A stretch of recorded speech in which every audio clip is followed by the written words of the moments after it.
If you're experiencing login errors on Netflix, this guide will help you troubleshoot and resolve the issue. Follow these steps to get back to streaming your favorite shows. Step 1. Check your internet connection. Ensure that your device is connected to the internet. You can do this by trying to load a different website or app. If there are issues, restart your router or check with your internet service provider. Step 2. Verify your login credentials.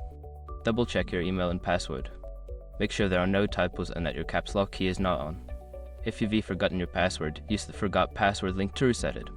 Step 3. Clear cache and cookies. If you're using a web browser, clear your cache and cookies. This can resolve issues caused by outdated or corrupted data.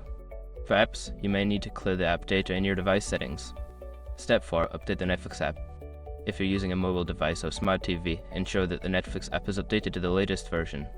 Go to your device's App Store, search for Netflix, and install any available updates. Step 5. Contact Netflix support.